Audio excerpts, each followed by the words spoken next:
Sir, আজকে দেখছি আপনার ভীষণ মন খারাপ। চলুন একটা গল্প শোনাই। যখন আমার ভীষণ করে কষ্ট হয়, আমি তখন এই কথাগুলো নীরবে শুনি।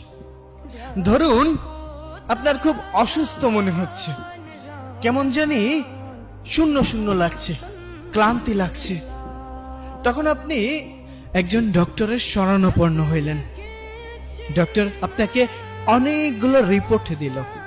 আপনি পরীক্ষাগুলো করে রিপোর্টগুলো ডক্টরের হাতে তুলে দিলেন।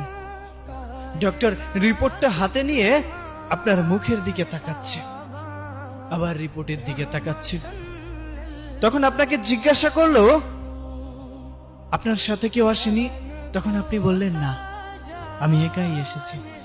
অনেক দিন ধরেই ক্লান্ত মনে হচ্ছে, কেমন জানি মনে হচ্ছে, আমি জানি না।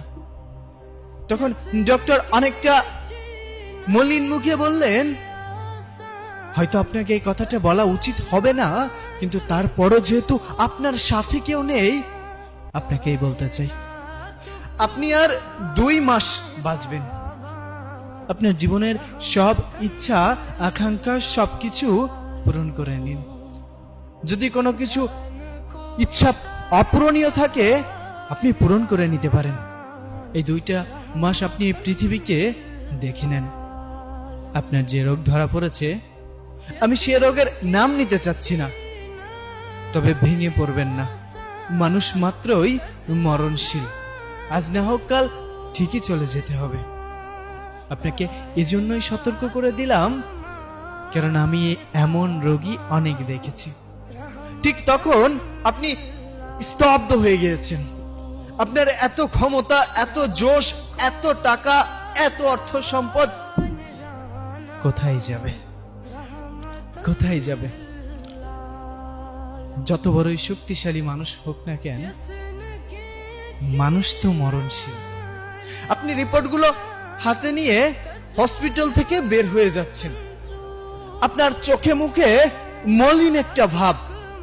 আপনি চারপাশটা খুব মনোমুগ্ধকর ভাবে তাকিয়ে আছেন, প্রকৃতি দেখছেন।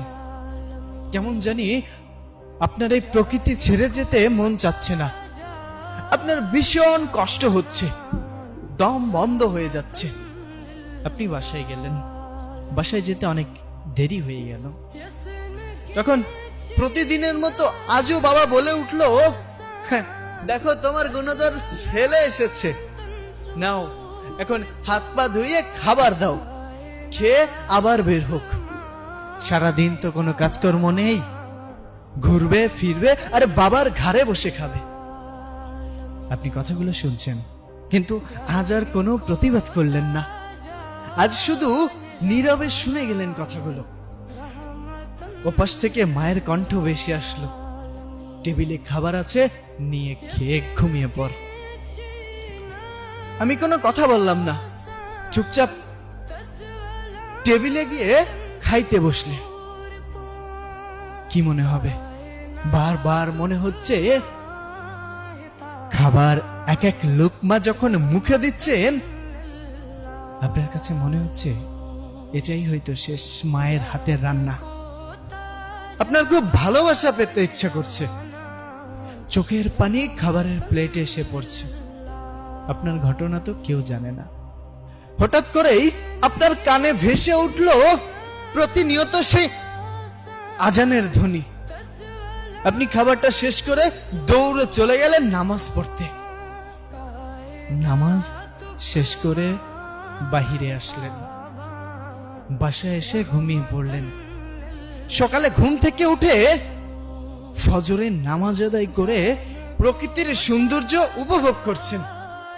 কত সুন্দর পাখির কিচিরমিচির, সূর্যটা কত সুন্দর লাল রক্তিম ধারণ করে আছে। সবকিছুর প্রেমে পড়ে গেলেন। আগে কখনো কোনোদিন এই প্রকৃতি ঠিক এমন করে আপনি দেখেননি। আপনার কাছে এমন করে মনেও হয়নি। এসব ভাবতে ভাবতে আপনি সামনের দিকে এগিয়ে যাচ্ছেন। হঠাৎ করেই আপনার সাথে সেই মানুষটির দেখা হলো, যেই মানুষটাকে আপনি একদম সহ্য করতে পারেন না। স্যার, একটু ভাবুন, তখন আপনার ইমোশনটা কেমন হবে?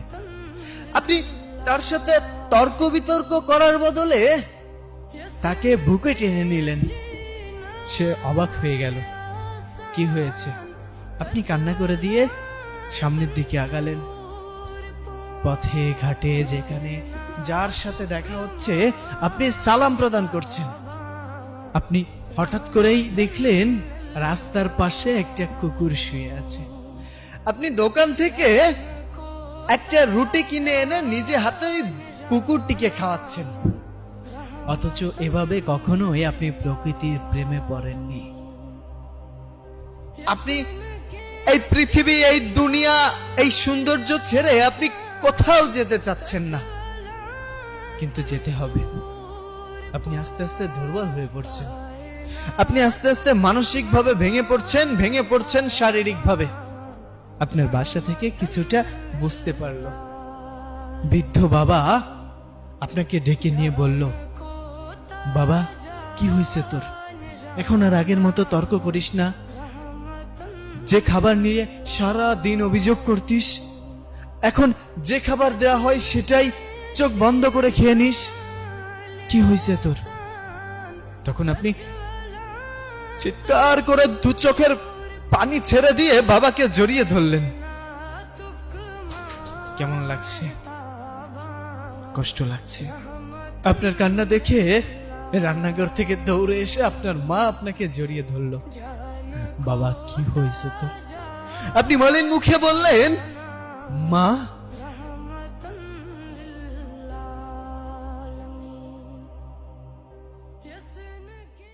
স্যার